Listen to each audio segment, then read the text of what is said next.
हमारे YouTube channel biology classes में आप लोग का स्वागत है।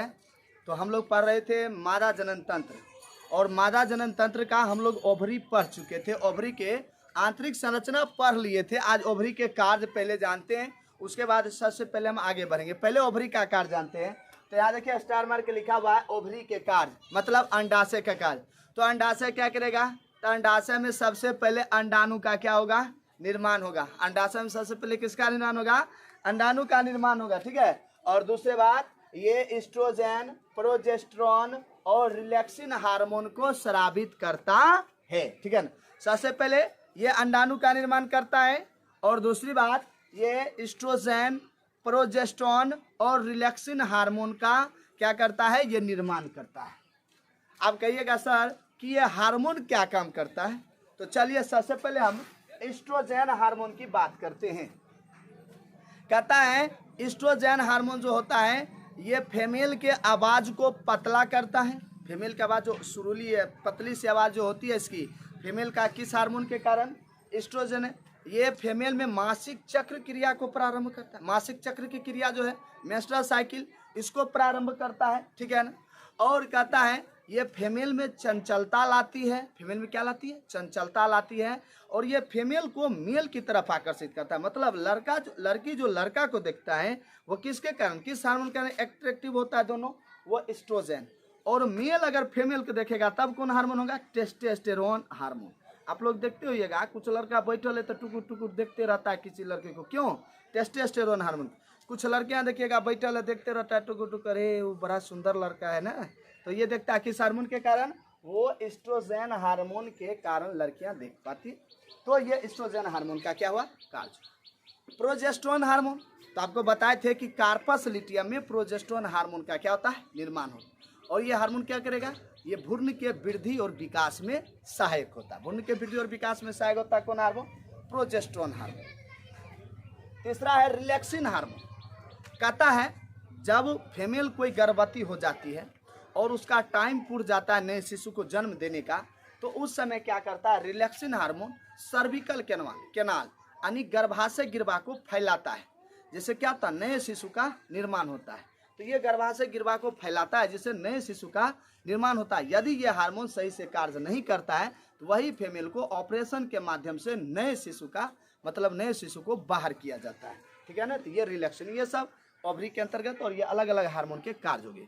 तो हम बोले थे आप लोगों को कि मादा जनन तंत्र में ovary, fallopian tube, uterus, vagina, योनि, ये चारों होते हैं। तो हम एक क्लियर कर चुके हैं। अब दूसरा की ओर चलते हैं, अंडवाहिनी, फैलोपियन ट्यूब, जिसे हम अंडवाहिनी या फैलोपियन नलिका कहते हैं। आप लोग इस चित्र के माध्यम से देखिएगा।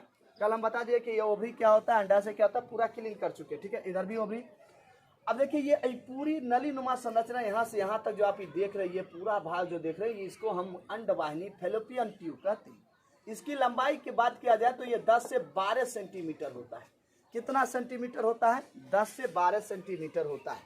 और बोला गया इसमें 3 भाग होते हैं। अंडवाहिनी में कितने भाग होते हैं? 3 भाग होते हैं। पहला है कीपक, इनफंडिबुलम इंग्लिश में बोलते हैं। दूसरा होता है तुम्बिका, जिसे एम्पुला इंग्लिश में बोलते हैं। तीसरा होता है संकीर्ण पथ, जिसे इस्थमस, क्या बोलते हैं? इस्थमस बोलते हैं इंग्लिश। आज समझिए ये तीनों होता क्या है।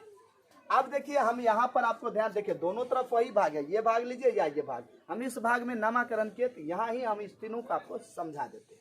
कहता है फैलोपियन नलिका के अंतिम में ये कीप के समान, कीप के समान, कीप समझते हैं अपना के जो तेल ढारते हैं छोटका वाला टीप में डाल, हाँ, उसी में जो कहता है कीप के समान। ये देखो कीप के समान संरचना है। ये देखिए कीप के समान जो संरचना है इसी को हम लोग बोलते हैं कीपक। क्या बोलते हैं बुआ? कीपक बोलते हैं। और कहता है इस कीपक के अंतिम छोर पर, ये देखिए अंतिम छोर, इधर भी देखिए अंतिम छोर, ये उंगली नुमा संरचना होती है। कीपक के अंतिम छोर पर ये उंगली नुमा संरचना होती है। इस उंगली नुमा संरचना को हम लोग क्या बोलते हैं? फिम्बरी। क्या बोलेंगे? फिम्बरी, मतलब झालर का। और ये फिम्बरी क्या करता है? ये फिम्बरी जो है ओवरी को लटकाई रखता है, मतलब गर्भाशय को इधर उधर हिलने नहीं देता है। किसके कारण होता है? फिम्बरी के कारण होता है। यहाँ तक किसी को दिक्कत नहीं होनी चाहिए, ठीक है। उसके बाद कहता है फिम्बरी में एक छिद्र होता है। फिम्बरी में क्या होती है? हम इधर लिख देते हैं। फिम्बरी में एक छिद्र होता है जिसे हम ऑस्टियम क्या कहते हैं? ऑस्टियम छिद्र कहते हैं। क्या कहते हैं वह ऑस्टियम छिद्र कहते हैं। और इसी छिद्र से जब अंडाणु बाहर निकलता है अंडाशय से, तो इसी छिद्र के माध्यम से, कौन छिद्र के माध्यम से, ऑस्टियम छिद्र के माध्यम से अंडाणु क्या होता है, फैलोपियन ट्यूब में प्रवेश कर जाता है। ठीक है ना। दूसरा भाग देखिए, दूसरा भाग है आपका यहाँ पर देखिए, ये घुमा हुआ इससे जो भाग है, थोड़ा सा उठा हुआ भाग जो है यहाँ पर, इस भाग को एम्पुला या तुम्बिका कहते हैं। तुम्बिका या इंग्लिश में एम्पुला कहते हैं।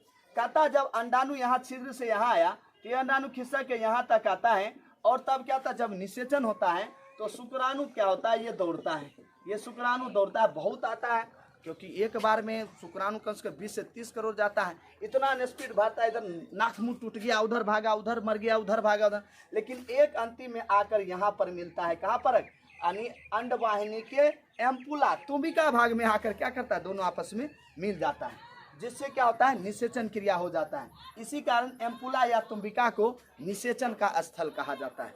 आपको पूछेगा फीमेल जनन अंग के ऐसा कौन सा अंग है जिसे निषेचन का स्थल, फैलोपियन ट्यूब होगा। अगर ये तीनों ऑप्शन दे देगा तो एम्पुला या तुम्बिका होगा। क्यों? क्योंकि यहाँ पर अंडाणु और शुक्राणु आपस में मिलता है। अब देखिए ये नलीनुमा संरचना, यहाँ से जो भी भाग देख रहे हैं ये सभी भाग को हम लोग इस्थमस मतलब संकीर्ण पथ कहते हैं। क्या करते हैं? संकीर्ण पथ कहते हैं। और ये कुछ नहीं, ये अंत में गर्भाशय से जुड़ने का क्या करता है, काम करता है। तो ज्यादा काम कहाँ हुआ निषेचन का, एम्पुला या तुम्बिका में हुआ। ठीक है, तो आपको कोई दिक्कत नहीं होनी चाहिए। क्या आपसे पूछेगा? आपसे पूछेगा कि फीमेल जनन अंग के किस अंग में निषेचन क्रिया संपन्न होती है, तो वो हो जाएगा आपका अंडवाहिनी। अंडवाहिनी के किस में? तुम्बिका में होता है, क्योंकि एकीपक में वो अंडाणु खिसक के थोड़ा आगे की ओर बढ़ता है, जिस भाग को हम लोग एम्पुला या तुम्बिका कहते हैं। वहीं पर आकर शुक्राणु आपस में मिलता है, जिससे निषेचन क्रिया संपन्न हो जाता है। ठीक है ना। अब चलिए इस्थमस कहता है, ये नलीनुमा संरचना जो पूरी देख रहे हैं यहाँ से यहाँ तक, इस नलीनुमा संरचना को हम लोग बोलते हैं इस्थमस। क्या बोलते हैं? यहाँ देखिए हम लिखे हुए हैं, इसको हम बोल देते हैं बुआ इस्थमस कहते हैं। ये कुछ नहीं, गर्भाशय से जुड़ने का क्या करता है, काम करता है। गर्भाशय से जुड़ने का क्या करता है, काम करता है। अब आइए, गर्भाशय क्या होता है? यूट्रस। गर्भाशय क्या होता है, यूट्रस क्या होता है, ये समझिए। कहता है कि देखिए ये गर्भाशय फंडस, ये क्या होता है कि फैलोपियन ट्यूब नीचे की ओर नाशपाती आकार के, आपसे पूछेगा गर्भाशय का आकार कैसा होता है, क्या बोलेगा? नाशपाती। कहता है फैलोपियन नलिका नाशपाती के आकार के नीचे की ओर फंडस भाग में खुलता है, जिसे हम लोग गर्भाशय कहते हैं। क्या बोलते हैं वह? गर्भाशय कहते हैं।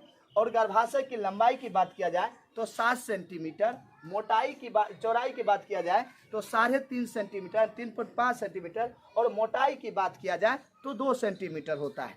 गर्भाशय का परिभाषा क्या होगा कि फैलोपियन नलिका नीचे नाशपाती के आकार में संरचना में जाकर खुलती है, जिसे हम गर्भाशय कहते हैं, जिसकी लंबाई 7 सेंटीमीटर, चौड़ाई 3.5 सेंटीमीटर, मोटाई 2 सेंटीमीटर होता है। और एक बात याद रखिएगा, जब कोई फीमेल प्रेग्नेंट होती है, यानी मतलब गर्भवती होती है, तो उसमें क्या होता है, गर्भाशय की लंबाई काफ़ी बड़ा हो जाता है। तो उस समय हो जाता है उसकी लंबाई 18 से 20 सेंटीमीटर। कितना होता है? 18 से 20 सेंटीमीटर हो जाता है। ठीक है ना। अब देखिए गर्भाशय को भाग भी बांटा गया है। ऊपर वाले भाग को फंडस कहते हैं। क्या कहते हैं? फंडस कहते हैं।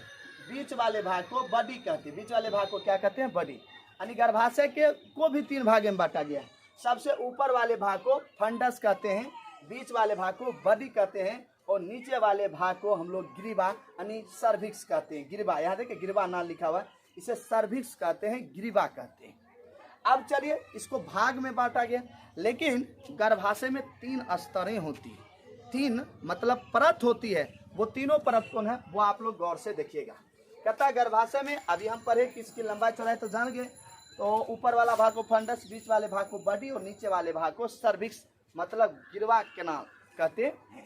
अब कहता है कि गर्भाशय में कितनी स्तरें होती है? 3 स्तरें होती है। सबसे बाहर की ओर देखो, ये बाहर की ओर हुआ, बीच वाला मध्य हुआ, इधर वाला आंतरिक हुआ। तो सबसे बाहर की ओर जो स्तर होती है उसे हम पेरीमेटेरियम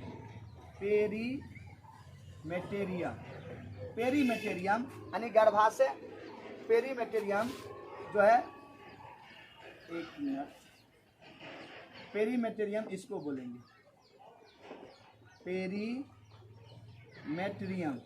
पेरीमेटेरियम किसको बोलेंगे? परिगर्भाशय। हिंदी क्या होगा? परिगर्भाशय। यानी गर्भाशय के बाहरी स्तर को पेरीमेटेरियम कहते हैं, ठीक है। और ये बीच वाले भाग, क्योंकि इधर देखिए एक लकीर, इधर एक लकीर है, बीच वाले भाग को गर्भाशय पेशी स्तर यानी मायोमेटेरियम कहते हैं। क्या कहते हैं? मायोमेटेरियम कहते हैं। और सबसे अंदर वाले स्तर को, ये देखिए अंदर चला गया, ये बाहर था, ये बीच वाला मत था, ये वाला क्या हो जाएगा अंतर, गर्भाशय अंतःस्तर, इसे इंडोमेटेरियम कहते हैं। क्या कहते हैं? इंडोमेटेरियम कहते हैं। और इसी को क्या था, यही इंडोमेटेरियम जब टूटता है ना, तो फीमेल में मासिक द्रव का निर्माण होता है, जिसके कारण प्रत्येक महीना जो मासिक चक्र होता है तो वो द्रव बाहर निकलता है। कौन स्तर टूटता है? गर्भाशय का आंतरिक स्तर टूटता है। गर्भाशय का आंतरिक स्तर क्या कहते हैं? इंडोमेटेरियम। बीच वाले स्तर को मायोमेटेरियम और बाहर वाले स्तर को पेरीमेटेरियम कहते हैं, ठीक है ना। और इसी में अंतः स्तर में जब निषेचन क्रिया, देखिए यहाँ पर जब निषेचन क्रिया हो जाएगा, ये लुढ़कते लुढ़कते गेंद की तरह ये चलता चलता आएगा ऊपर सबसे पहले, और जब ये बीच में आता है तो ये धंसता है कहाँ? गर्भाशय, क्योंकि ये तो बाहर अंदर की ओर रहता है, तो सबसे पहले इसी में धंसता है। इसी में जब धंस जाता है तो वो अस्थायी रूप से फीमेल जो होता है कुछ समय के लिए रुक जाता है, वह हिल डुल नहीं सकता है, तो उसको हम लोग बोलते हैं आरोपण। क्या बोलते हैं वो? आरोपण कहते हैं, ठीक है। तो ये आपको हम भ्रूण के विकास में हम ये सब पढ़ाते हैं, ठीक है। अब देखिए कभी कभी क्या होता है, अब ये नली देख रहे हैं, अगर नली में किसी रुकावट आ गया, यहाँ पर रुकावट आ गया, तो क्या इसमें कभी निषेच मतलब स्पर्म जाएगा? कभी नहीं जा सकता। जब नहीं जाएगा तो स्वाभाविक है उसमें क्या होगा कि वो बांझपन का शिकार बन सकता है। खैर इस सब हम लोग चौथा चैप्टर में हम लोग पढ़ेंगे, तो आपको समझने में कोई दिक्कत नहीं होनी चाहिए। अभी हम जितनी बताएं, और आपको पूछेगा अंडवाहिनी का कार्य, तो क्या कहिएगा? इसमें अंडाणु और शुक्राणु आपस में आकर मिलता है, ठीक है। और गर्भाशय का कार्य क्या होगा? अब देखो यहाँ भ्रूण मिल रहा है, तो भ्रूण के वृद्धि और विकास में क्या करता है? सहायता करता है। और क्योंकि ये टूटकर गर्भाशय का अंतःस्तर टूटकर मासिक द्रव, तो ये मासिक द्रव का क्या करता है? निर्माण करता है। दो बात, ये मासिक द्रव का निर्माण करता है, दूसरी बात ये भ्रूण के वृद्धि और विकास में सहायक होते हैं। और यहाँ क्या बताया अंडवाहिनी का कार्य? अंडवाहिनी के कार्य आपको हम बता दिए कि इसमें निषेचन का, यानी इसमें शुक्राणु और अंडाणु आपस में आकर क्या करता है? मिलता है। समझ गए ना? तो आपको हम समझते कि बिल्कुल बेहतरीन से समझ गए होंगे, तो कोई दिक्कत नहीं होनी चाहिए इसमें पूरा, ठीक है ना। और जो बात जो अभी भाग और बच चुका है, लेक्चर नंबर 3 हम जब लेकर आएंगे तो उसमें आपको योनि और कुछ सहायक ग्रंथि, मैमेली ग्लैंड जो होता है, ये सब बताकर आपको पूरा इसको समाप्त कर दिया जाएगा, ठीक है ना। और आज का क्लास कैसा रहा आप लोग कमेंट करके जरूर बताएं। धन्यवाद।